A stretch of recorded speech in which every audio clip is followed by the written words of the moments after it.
ጌዲዮንን እንድትጠላው ለማድረግ መጽሐፍ ላይ የሌለውን ስለሚጥል በሽታ አስከፊነት ጌዲዮንን ምሳሌ አድርጎ ማስረዳት ጀመረ። ይህኔ መቅደስ አበደች። ክፍሉን በአንድ እግሯ ቆመችው። አስተማሪው ላይ የስድብ ናዳ አወረደችበት። ተማሪው ሁላ ግራ ገባው። የእሷ ፍቅር እስከ ምን ድረስ ነው ብሎ እስኪያስብ ድረስ። ሰላም ጤና ይስጥልኝ ውድ ቤተሰቦች፣ እንዴት አላችሁ? እንዴት ቆያችሁ? የፈጣሪ ሰላም ከሁላችን ጋር ይሁን እያልኩኝ ቀደም ብዬ ያስደመጥኳችሁ የልብ ትርታ ክፍል 3 መጨረሻው ነበር። ዛሬ ደግሞ ክፍል 4ን የምንቀጥል ይሆናል። መልካም ቆይታ። ጌዲዮን ከዛን ቀን ጀምሮ ወድቆ ሲነሳ ማንም አያገኝም። ይበልጥ ክፉ፣ ምክንያቱም መቅደስ የረሳውን ልማድ ነበር እንደ አዲስ ያስጀመረችው። ቢሆንም በእሱ ሀሳብ ድጋሚ ልትደግፈው እንደማትመጣ ያውቃል። ገና በአጭር ጊዜ ትናፍቀው ጀመር። ደግሞ በሱ ምክንያት እንዳትጎዳ ማድረጉን ሲያስብ ውስጡ ሰላም ያገኛል።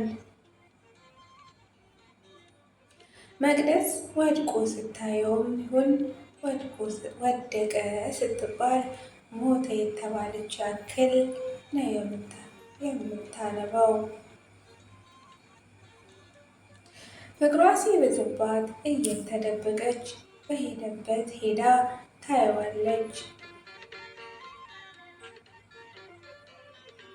የእሱ አትንኪኝ፣ አትደግፊኝ፣ ስለ እኔ አይመለከትሽም ማለት ፍቅሯን አልቀነሰውም።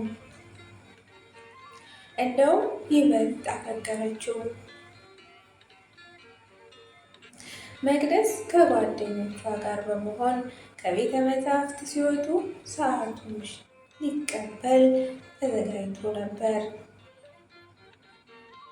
የጅማ ነፋሻማ አየር ወደ ዶርም እንዲገቡ አልጋበዛቸውም።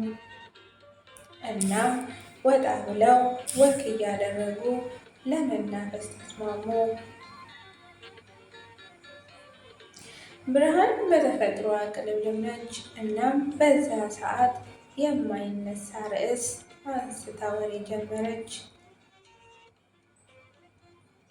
መቅዲ፣ እኔ ግን ያንን ደረጃ አስተማሪ ይቅርታ ሳትጠይቂው መግባትሽ ገርሞኛል ስትል ሔዋን ቀበል አድርጋ ምን ይገርማል? ጥፋተኛው እኮ እሱ ነው አለቻት። ሰዓዳም መቅደስ እንደከፋት ብታውቅም ወሬውን ለማስጨረስ ወላሂ እንዳለው ቢከሳት ኖሮ ግን የሚቀጣው እሱ ነበር ስትል መቅደስ ፕሊዝ ጨዋታን ቀይር አለች። ይህን ጊዜ ሰዓዳ መቅደስ ከገጠማት ሐዘን እንድትላቀቅ ያሰበችው መፍትሄ ለማቅረብ እኔ ግን አንድ ሀሳብ አለኝ ስትል ሁሉም በመጓጓት ምን አሏት? ምን መሰላችሁ? ያው ሁሉም እንደሚያውቀው ጌዲዮን ሲወድቅ ራሱን አያውቅም። ከህመሙ ከተረጋጋም በኋላ ለመንቃትና ራሱን ለማወቅ ብዙም ባይሆን የተወሰኑ ደቂቃዎች ይፈጁበታል። ይህ ማለት መቅደስ እሱን ሳያይሽ ልትረጂውና ከጎኑ ልትሆኚ ትችያለሽ አለቻት።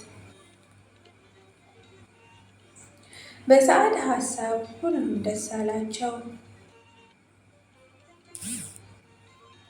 መቅደስ አሰበች፣ ጌዲዮን ስነቃ አጠገቤ ባገኝሽ እመታሻለሁ ያላት ትዝ አላት። ድንገት ቢነቃብኝ ብላ ሰጋች። ቢሆንም ከአጠገቡ ሆና ህመሙን ለመታመም ከዚህ የተሻለ ሀሳብ አታገኝም። ከዛ በሀሳቧ ሙሉ ለሙሉ ተስማምታ ወጋቸውን በደስታ ቀጠሉ።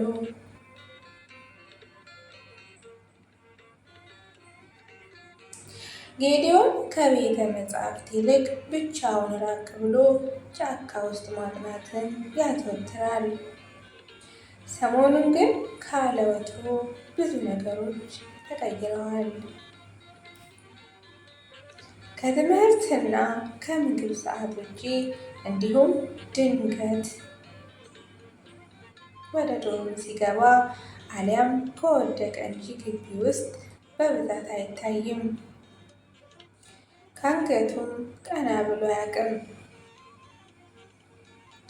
አሁን ግን ቀና ብሎ አሻግሮ ያላየውን ጉድ እያየ መታዘብ ጀምሯል። ይሁን እንጂ ይባስ በሽታው ጨምሮበታል። መውደቅ፣ መነሳት፣ ግቢውን እየዞረ መቅደስን ለማየት መጣር ውሽ ብቻ እሷ ባታውቅም እሱም በእሷ በሽታውን አባብሷል።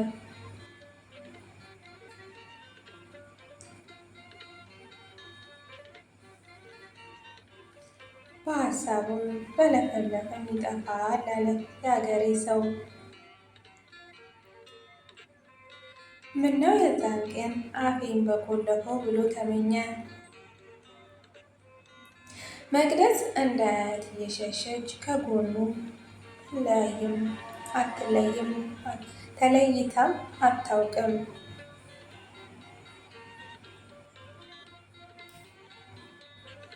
አንዳንዴ በምታደርገው